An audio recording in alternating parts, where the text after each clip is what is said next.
Allez-vous-en de chez nous. Nous ne voulons plus d'indépendance sous haute surveillance. Armée française, allez-vous-en, allez-vous-en de chez nous. Nous ne voulons plus d'indépendance sous haute surveillance. Nous sommes des États indépendants et souverains. Et votre présence militaire entame notre souveraineté. Intégrité. Voilà, mesdames et messieurs, bienvenue dans votre émission Le Conscientisme. Le Conscientisme est une émission où à chaque fois et trop naka valeur et trop naka idéologie et malamu pour l'avancement. Il y a africain en général. Et on croit nous avons représenté sous émission Oyo le conscientisme. Dans cette émission, nous allons parler prenons-nous en charge. Pourquoi prenons-nous en charge? Parce que un peu quota là, on s'est dit quand même nous devons nous prendre en charge. Et en plus, notre héros national, Mosé Laurent Désiré Kabila, prenons-nous en charge. Mais dans le plateau, je suis accompagné d'un frère, lui il s'appelle Junior Mafuta, que j'ai dit bonjour. Bonjour Ndeko Ahmed. Monsieur Junior, boni? Oui, ça va. La moni un peu malili, ils ont bali bosso na plateau na biso, oui, mais je pense que non, mais ça n'a encore na plateau na biso. Voilà, ils ont malali bosso, mais ils allaient à soukate au parcours et singeli tout ça là, et singeli tout ça là, moi et longo. Voilà pourquoi nous allons toujours na esengo ya kozala moko ya invité na yo. Nous allons toujours na esengo ya kozala moko ya invité na yo. Monsieur Junior Mafuta Azali, le président, il y a association Prenons-nous en charge. Voilà pourquoi on a ce sujet à l'auto, mais quand il y a un peu Koluka, tout le monde structure où ils ont parlé sur Prenons-nous en charge et M. Junior a mieux placé. M. Junior, pourquoi Prenons-nous en charge? Voilà. Donc pour nous, comment Prenons-nous en charge pour déjà interpeller le peuple na oyo ezali ba responsabilité na ye katikati na mboka. Prenons-nous en charge ezali koloba nanga, ezali koloba na yo, ezali koloba na biso nyonso peuple ke sengeli to lamuka to mikamba to misunga poto kende liboso. Voilà pourquoi to sepelaki kopesa association na biso kombo ya Prenons-nous en charge, mais aussi pour rendre hommage à notre héros national, fait Mosé Laurent Désiré Kabila, Oyo, Azalaki na makanisi ya malamu pona mboka na biso, Azalaki na makanisi ya malamu pona bolamu ya peuple congolais. Voilà. Monsieur Junior Mafuta, association Nabino pour nous en charge, objectif nango, ezani. Merci Ndeko Ahmed pour la question. Volume. Merci Ndeko Ahmed pour la motunawana, ezali vraiment très importante. Objectif na biso ya liboso na kati association oyo Prenons-nous en charge ezali ya kosangisa peuple congolais de toute tendance. Alors ezali lisanga oyo eponi couleur politique te ezo sangisa ba congolais nyonso tout comme un seul homme total ndenge nini ensemble tokoki ko défendre mboka na biso pe ndenge nini ensemble tokoki ko défendre l'intérêt na biso en tant que peuple ndenge nini ensemble tokoki ko kende liboso to construire bonheur na biso. Voilà. Monsieur Junior, merci na ingénieur Fouet pour la complicité la image ezali ko illustrer pour na biso mais tous en na plateau. Monsieur Junior, mission principale, ton mission de base, il y a Prenons-nous en charge pour abréger PNC. Voilà, et bah tu vas confondre avec la police nationale congolaise. Ezali police nationale congolaise te, ezali kaka abréviation oyo to moni ezali malamu pona kombo na biso. Na uti koloba awa ke objectif na biso ezali kosangisa peuple congolais. Mais tosangisa peuple congolais kaka boye te tosangisi peuple congolais tovandisi. Non non. Tosangisi peuple congolais pour na koteya bolingo entre nous peuple congolais parce que tofandi na mboka na biso toyebi ba mo soit ba maladie oyo ezali kati na mboka na biso ezo déranger société na biso ezali notamment le manque d'amour entre nous peuple congolais. Biso tozali wana pour na ko prêcher, ko sensibiliser sur l'amour du prochain entre congolais et puis tozali wana pour na ko conscientiser population. Ko conscientiser population par rapport à quoi? C'est par rapport à ses responsabilités. Na mboka nyonso tout peuple nyonso tout azalaka na ba responsabilité pour l'avancement ya mboka na ye. Bongo biso totali tomoni ete peuple na biso, population na biso azali ya kolala. C'est comme si azali kozela nyonso oyo ya ye et utakaka na bakonzi. Alors que la population a aussi une part très très importante dans la construction d'un pays, dans le processus du développement. Voilà pourquoi ezali moko ya ba objectif ya prenons-nous en charge, mais aussi qu'encourager population à participer na ba effort oyo ba konzi bazozwa pona bolamu na yemo peuple. Na koki kopesa exemple. Tozui ndakisa ya projet ou programme Kin Bopeto. Il y a gouverneur na biso Ngobila. Ezali projet moko kitoko, ezali projet moko louable. Mais apparemment projet on peut aussi malongote. Bon, tokoki kolobage projet wana ezo simbate. Une salité na salité. En partie, ezate pona bakonzi bazo sala musala mabe. Moi je dirais qu'en partie, ezapé pour population azali ko s'impliquer suffisamment pour projet wana esimba. Pourquoi? Comment est-ce que la population qui s'impliquer pour le projet en Simba et pourtant le projet on a des Gentini Ngobila. Voilà. Au lobby bien mon projet ezali gouverneur Nabiso Gentini Ngobila. Bon, loin d'être son défenseur, Nazali porte-parole à gouverneur Nabisote, Nazapé défenseur na été. Je suis tout simplement un jeune qui veut apporter un plus dans la gestion d'abord de notre ville, province, la capitale qui est Kinshasa. Et puis, na kati ya mboka na biso République démocratique du Congo parce que faut voyer bagelelo ko kende liboso ya mboka na biso ezali affaire ya congolais nyonso tout.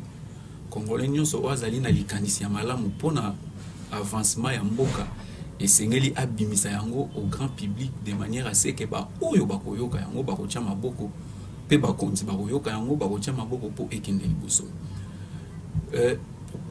Kinshasa Bopeto ezali initiative ya gouverneur mais zali kaka pona été et koka ki kozala pona ye soki ezalaki pona kokomisa ndako na ye mais c'est pour l'intérêt commun. Oui, ezali pour l'intérêt commun. Voilà pourquoi dans lobby par exemple pourquoi pas population à s'impliquer na kati ya projet oyo ya Kinshasa Bopeto. Kinshasa Bopeto c'est pour rendre toute la ville de Kinshasa propre et ce n'est pas Ngobila lui-même et son équipe qui va rendre Kinshasa propre. D'ailleurs, ezali gouverneur te na équipe na eto présidence te ou gouvernement national te mutezo comme ça Kinshasa salité. Kinshasa salité eza d'abord biso peuple qu'on se le dise de tozo comme ça yango salité et c'est aussi à nous peuple de nous impliquer de manière à ce que Kinshasa na biso est comme propre. Voilà pourquoi na cadre ya association na biso tozali wana pona ko sensibiliser population ndenge na lobaki tantôt ya ko s'impliquer na ba effort oyo ba gouvernement na ba effort oyo gouvernement na biso ezozwa pona bolamu na biso ndenge na pese exemple oyo ya Kinshasa Bopeto. Alors pourquoi ça ne marche pas? C'est peut-être aussi la communication et l'équipièreté de la part ya équipe ya gouverneur na biso auprès de la population. Mais voilà biso, mouton fouti bisoté, tozo kita sur le terrain, tozo sensibiliser parce que to monique ba conséquence y a mauvaise gestion. Et à ville, surtout en ce qui concerne l'insalubrité, et les autres ça ba victime y a liboso peuple. Et comme ndenge na lobby que biso nous surtout peuple toza pe na une part na katia, une part des responsabilités na katia avancement ya mboka, pourquoi pas to sensibiliser bandeko de manière à ce que baïba ici ka boaka bosoto, de manière à ce que ba éviter ko boaka bosoto na balabala na ba terrasse, puisque tant mboule au bêta et au boucher et au causer ba inondation et puis bato ba kokufa. Alors il faut qu'il y ait une part de responsabilité. Ba konzi baza na part na bango ba kosala, mais population pe azali na part na e akosala. Voilà biso dans un premier temps to lingi pe tout éliminer sa population de manière à ce que azala active na part ya responsabilité na ye pona botamboli malamu ya mboka na biso. Bosa na ngambu ni monsieur Junior. Bosa na ngambu ya peuple tous en va compte parce que la monde na Rolanda yo c'est comme si bosa plus qu'on interpeller population biblo moi genre éducation à la citoyenneté bosa plus ko yebisa ka population télémété mais ko ba compte bosa na ngambu ni en fait. Voilà. Biso en tant qu'association prenons-nous en charge, Tozali Nangambu ya mutu morote, nous sommes l'église au milieu du village. Ezali na musala oyo tokosala na population, mais comme population atambola ye morote azali na bakonzi. Ezali pena musala oyo tokosala na bakonzi na biso de manière à ce qu'il y ait une complicité entre la population et les autorités, de manière à ce que ba initiative nous surtout oyo ekouta na ngambu ya bakonzi et rencontrer implication de la population pour réussite et à la garantie et satisfaction et à la pour toutes les deux parties, c'est-à-dire la population a se retrouver, l'État a se retrouver. Voilà. Tous allez na sima ya mutu mokote, tous allez pe na ngambu ya mutu mokote. Ceux qui peinent à l'ikanisinayo, ils allaient peut-être au tourne. Ceux qui n'ont pas de biso, ils allaient juste à l'ikanisinayo junior mafuta, azui, pour apporter pierre dans la construction de cet édifice qui est la République démocratique du Congo, notre cher Européen. Bato bazola na ko ba comprendre que non mais c'est junior mafuta. À côté déjà na kata makanisinayo sanga soki na kanisi soki na la tiba. Au moni monsieur Junior, tout ça mboka au Congo, né grandi, tout beau terme mboka au. Babiloko ou association ou tout le monde a un trop, tout le monde a un trop, et belé babimaka le cas ONG, le cas association, le cas fondation, mais après certains moments il y a un parti politique. Et ça les canis n'a bien noté. Vous avez un agenda mot caché si maté, pour nous souhaiter que non on a un si mal. En ce qui concerne l'agenda caché, je crois que ezali moment ya ko aborder en mode puisque l'agenda caché en mode ezalité. Biso tolobi bien tozali pour na peuple, pe tozali pour na bakonzi parce que biso nous surtout après tout nous sommes les peuples congolais. Quand on parle du peuple congolais, on voit et les autorités et la population. Alors ceux qui na kati ya association na biso de manière individuelle mutu alingi a adhéré na parti moko ça n'engage que lui mais cela n'engage pas toute l'association et cela ne transformera pas l'association en un parti politique. Non.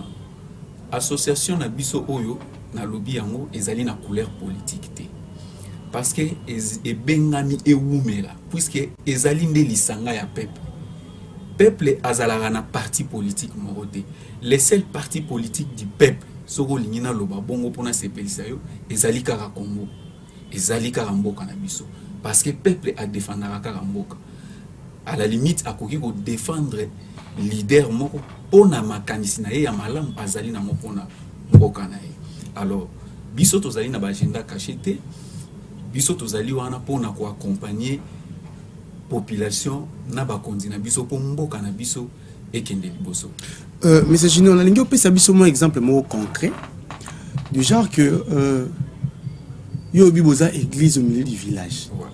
C'est-à-dire bozo interpeller population na ba comportement malamu vis-à-vis na bakonzi na ba projet bakonzi ba ça pour na bango. Oui. Parce que pas bakonzi nangi opesa nga mo exemple mo concret mo exemple moko o ezaki non eloko moko bosala to bokanisa bosala e kozala na intérêt pour na bakonzi pe pour la population. Merci ndeko Ahmed pour na mutuna na likambu nyonso mutu nyonso alingaka azwa resultat ya malamu na oyo ye azosala bakonzi bolamu na bango esengo na bango plutôt ekozala tango a initier likambu wana et réussir population pe esengo na ye ekozala tango besoin na ye moko ezali satisfait de la part des autorités. Alors nakoloba nanu tembala moko boye soki nini oyo tosi tosali concrètement ou nini tozosala concrètement. Moi je préfère que mboka na biso il faut totambola sur base il y a du concret, c'est la base du concret.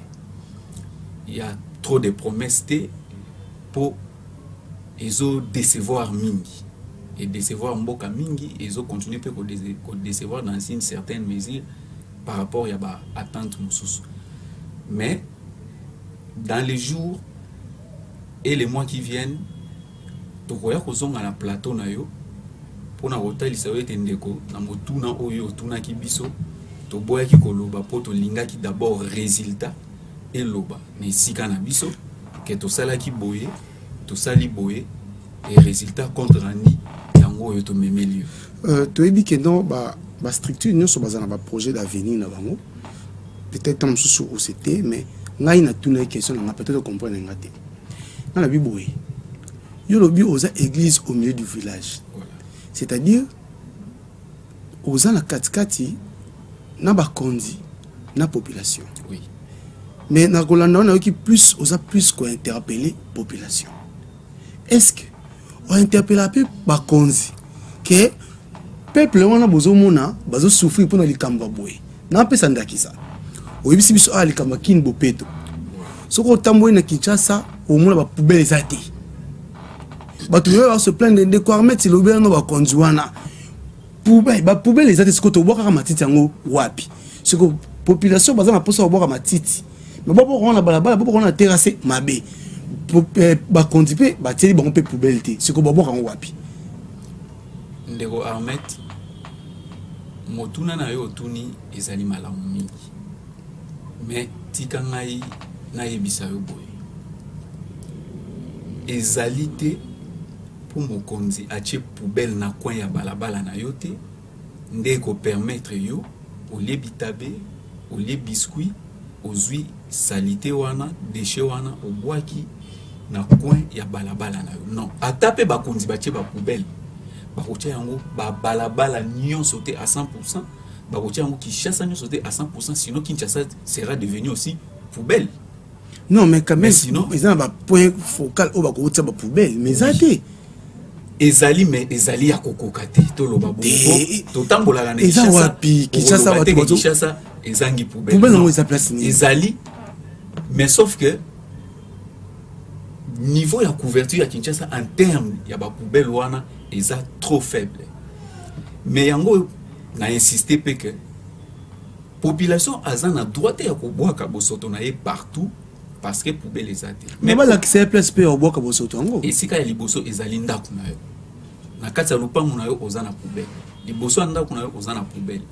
Olie omeli soki esika oyo leli omeleli poubelle ezali te simba salité na yo kende ko boka ya mona ndako to tambola lukati place ko mona poubelle. Mais effectivement monsieur Junior tangu mutu akobwaka na poubelle na etondi akunda yango ali yango to atango wapi ba poubelle wana yango na loba c'est-à-dire o eza banda ko za miki so comme belé l'état a disposé biloko wapi oyo poubelle nini o l'état bongisi pona bato bakende kotia na exemple na cadre ya Kinbopeto au lobby ke obotami na Kinshasa ndengo lobaki ne bandeli ne grandi projet oyo euti lelo ebotami lelo mais Kinshasa ezalaki Kinshasa utakala projet oyo ezalaka te mais Kinshasa ezalaka propre ba poubelle yango pe tozalaka komona yango participe par là te mais ezalaka propre ndenge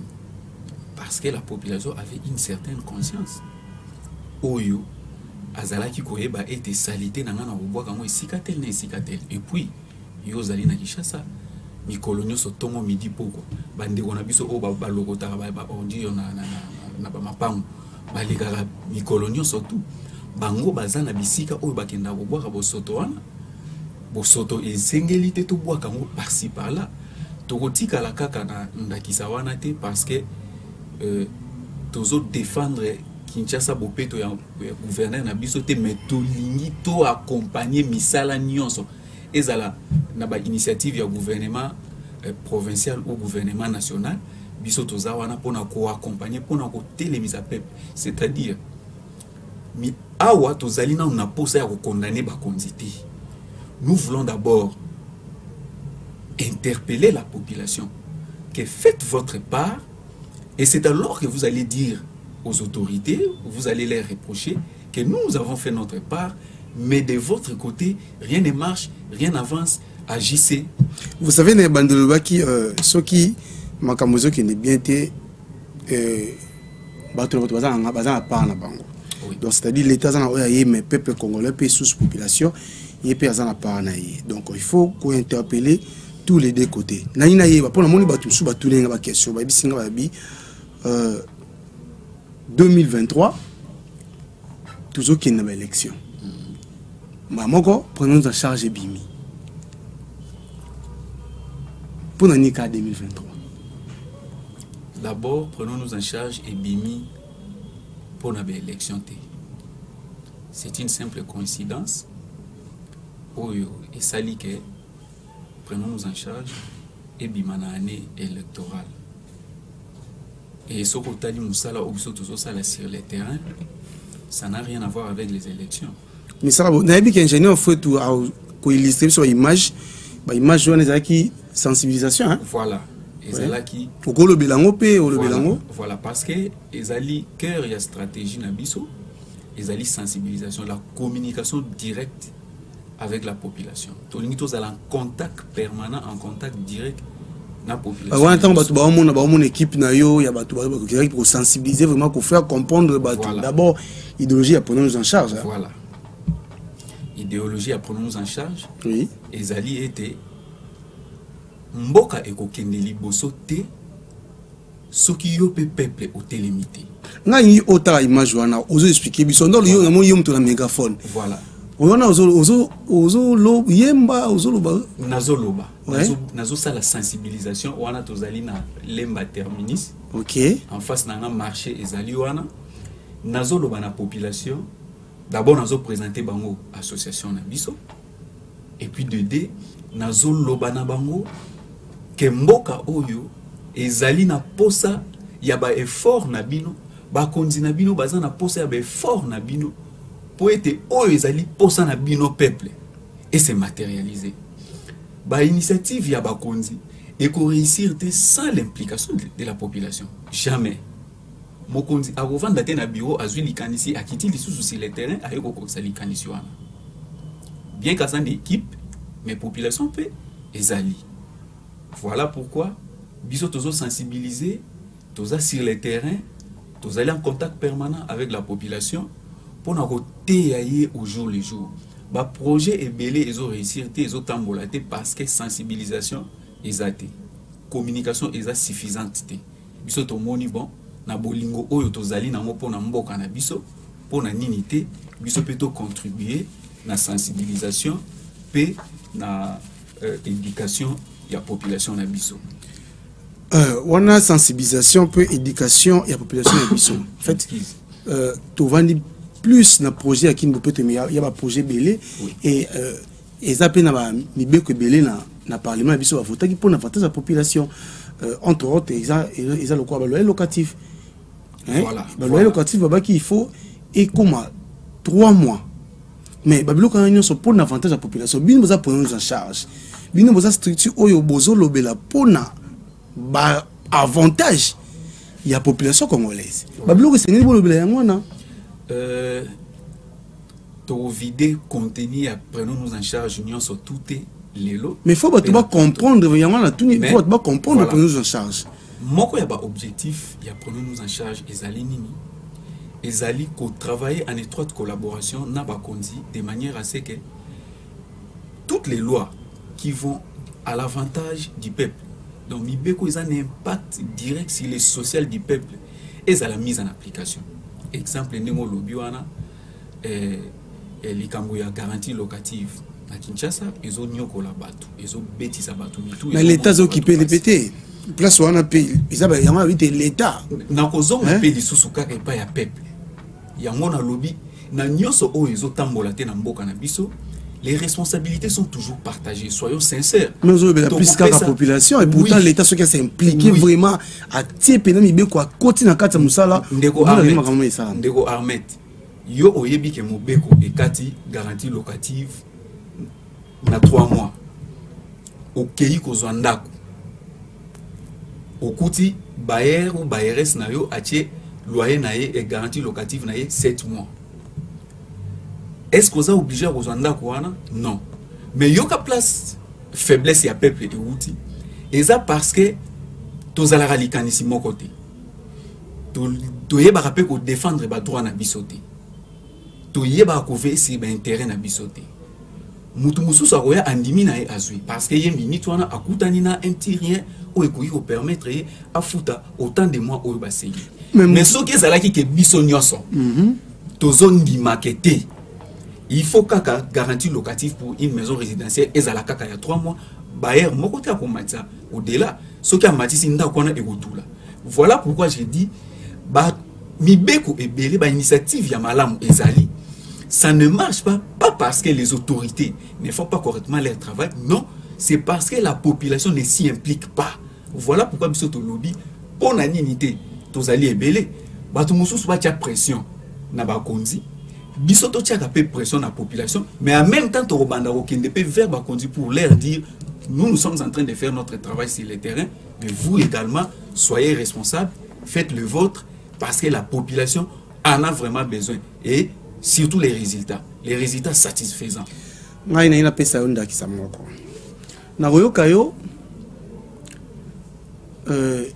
plus de pression à la population pour la droit na bangwana bon va éviter. Obi tout ça plus na terrain plus que sensibiliser la population mais il y en a pas ça onda qui ça. Gratuité de l'enseignement.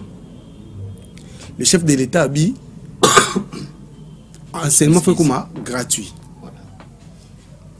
À s'impliquer qui na gouvernement na pour et comment gratuit effectivement. Mais pourquoi n'a pas biloko mususu baja ande tonobili ya loyer locatif ozoloba to bazo c'est la population de bolingo bi batu mususu ya mutu mususu banda vana di banda biloko mo pour la pona ndako vendre des ate tu crois que t'en ndako ba télé 7 mois et donc il ba ka ndanda banda ndako comment ko welela batu ba wela parce que akute lo mo bongo bon on a fait ça, on a fait pour via Libanda. Mais ça, l'État, il faut s'impliquer pour la réalisation. Il y a voté pour la population. Donc, c'est ça que la population est. Oui, exactement. Ok. Au PC, exemple, malam, mais tout n'est pas comparable. Le nombre d'écoles, l'État peut facilement contrôler. Et rapidement. Mais na oyo etali bandako par exemple na likambo ya garantie locative l'État a contrôler qui chasse mobimbate na mbala moko bien que azali na pouvoir et osala de manière progressive mais pour na unité kasi biso pe population tokosala ete to alléger pe l'État tâche côté wana parce que eza pona bolamu nani eza pona bolamu na biso peuple ndeko Ahmed soki okutani na ndako bazo futisa ngo 200 000 francs ozana facilité ya kokangisa 600 000 francs okende ko futa garantie locative na yo mais ndako ya 200 000 francs soki ba commissaire ngo 7 mois de garantie je crois que 1 400 000 francs congolais et ko pesa yo lisusu passe mingi pour na koluka okangisa yango parce que toyebi que congolais tozo vivre mingi na ba commerce mort de subsistance ndenge biso to être na Congo to le baratoire bato à taux du jour parce que misala eza suffisamment te pour na batu nyonso tout mutuana yo osenga ye andima continuer ko vivre kaka na ba garantie locative ya ebele et puis mutuana yo zozela ye akende nanu ko zela ba effort ya ba konzi ye moko akangi maboko. Dans toute sa vie, il y a toujours une responsabilité partagée. Bolam, ou yo zolinga yo peuple, kozala lokola bébé te ke ba osalela yo poto ba memeli yango tina munoko. Non. Yo pe ozali na part des responsabilités oyo, il faut s'impliquer pour bolam ou yo zoluka. Ezala possible. C'est comme ça que biso to lobi, to te ya peuple na biso, to lobela peuple na biso, yepe conscience na ye elamuka. Amona ete mboka ezali pona biso nyonso tout. Mboka oyo ezali kaka ya fachi beton te. Ezali kaka ya ngobila te. Ezali kaka ya nayebi te soki mokonzi nini te. Congo ezali ya biso nyonso. Esengeli biso nyonso to telema to bunda pona bolamu ya biso moko pe pona bolamu ya mboka na biso. Voilà. Déjà ba loi wana ezalaka voté mais l'état pas à la disposition pour la population te. Ba te bele ba yebi na ba pété. Batu ebele ba yebite yango na lobby ke ezali moko ya volet ya mission na biso ezali sensibilisation. Eza moko ya ba cause oyo ezo sala ke ba projet ebele na kati ya mboka to ba initiative mosusu ezo réussir te. Pourquoi? Parce que sensibilisation eza vraiment sensibilisation de communication wana eza sous population faut ça sala ngo. Mais eza par à l'état n'est-ce pas? Ezali par à l'état oui na boité. Mais nous allons continuer à insister que l'État a causé la moussala nyon surtout y est mon côté. Awa biso tozo sala, tozo sensibiliser population na cadre ya association na biso. Est-ce que l'État peut biso makoki? Ndengo moni biso to kiti na balabala.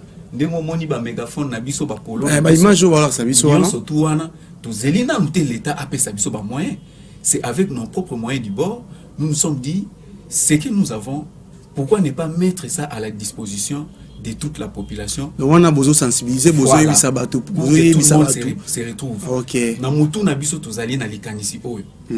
Oyo nyonso tu ozozwa na maboko na yo ezali kaka pona yo mokote. Wana ezali likanisi ya ndeko junior mafuta atambola nango au jour le jour. Oui. Oyo ngai nazozwa na maboko na nga une part ezayanga, une part ezaya l'État, une part ezaya inconnu, une part ezali enkolo mutazo pesa. Donc, ose la teke non, tu na teke nini il était c'est la main. Oh nini nga la osala pour mboka. Exactement. Soki nde na kokite pour na musala eleki makasi mingi soki makoki na ngai. E kokite na kokende e pa ya bakonzi, e pa ya bato bonne volonté. Oyo balingaka mboka, po bato balingaka Congo baza. Bato baza na posa mboko ekende liboso. Bato baza pona Congo ezala compter parmi les grandes nations, parmi les puissantes nations dans ce monde. Bazali. Oyo baza prendenge tozo leka ba média boy, bako luka biso, bako benga biso, pe bako tia ba moyen na bango parce que nous avons besoin de tout le monde. Mutu mususu akoki kozala juste na ba moyen na e atie na disposition parce que sensibilisation pour leka na média boy. Et ça espace à ba tout leki ya ofelete. Pour na koleka ngo foko futa. Nyonso to na ezo senga ba moyen. Mais ya liboso to tie yango nanu to pesi yango accent ya makasité pour bato bakokanisa ke tozo sala eloko moko po tozwa bambongo. Non non non. Tozo sala eloko parce que to lingi mboka na biso. Ezali na bato mususu te bakoya ko linga Congo na place na biso. Ezali na bato mususu te bakoya ko bongisa Congo na place na biso. Le Congo, comme notre premier ministre Lumba a dit, l'histoire du Congo, l'histoire glorieuse de notre pays sera écrite par nous-mêmes. Nous là, c'est qui? C'est nous les peuples congolais. Les peuples congolais, Oyo Musée Aloba Kinabango, prenez-vous en charge. Et biso tozui, maloba wana, tozui, slogan wana, to komisi yango toute une idéologie. Oyo sengeli to tambola nango, et kota kati na biso, et koma bomoto na biso. Oyo sengeli to bika, to vivre, mikolo na mikolo. Et vous allez voir que ça va créer des miracles au niveau du pays. Parce que nous tous, la population, n'a pas compte. Dès lors que tu s'imprégner cette idéologie-là de nous prendre en charge, vous allez voir que même biloko mususu ezotungisa mboka makambo mususu ezotungisa mboka notamment ba voisins mususu bazozangisa biso kimia tongo midi pourquoi je vous dis ils vont trembler si aujourd'hui les choses sont telles qu'elles sont c'est parce que nous ne sommes pas encore arrivés à ces niveaux-là. Voilà. On chute comme vraiment presque un souka mais bato batuni comment to lo lengeni bako ko ya ko adhérer na kata association bato balingi ba ya ko porter pe un plus bon na kata association ba ça ndeni porte ya association na biso ezali ouverte d'abord déjà na configuration ya association na biso congolais nyonso tout ezala aza apolitique ou aza politique aza d'office membre ya prenons nous donc wana équipé la moté ezala musicien ezali ya ba journaliste ezala ba cameraman ezali lisanga ya nani bango nyonso bako baza bango ndeko Ahmed mutabota ma cameraman azate mutabota ma journaliste azate mutabota ma musicien azate mais il y a des conditions la structure pour mutabota ma na Congo mutazobota ma congolais oui lisanga oyo ezali ya ba congolais d'abord voilà pourquoi to lobby y a tendance de parce que et là comme sous photo épinglé ou tous autres lobby la na kati association na biso les congolais en tant que peuple ezali na makanisi mususu na makambo mususu oyo biso nyo surtout il faut tous ala nango unanime il faut biso nyo surtout tous ala nango d'accord il faut biso nyo surtout tous ala na langage moko sur sujet wana surtout loko za pour l'intérêt ya population pour l'intérêt général pour l'intérêt supérieur de la nation. Okay. C'est ce qui nous manque aussi et tozinda qui ça par exemple guerre oyo Rwanda ezobundisa biso na est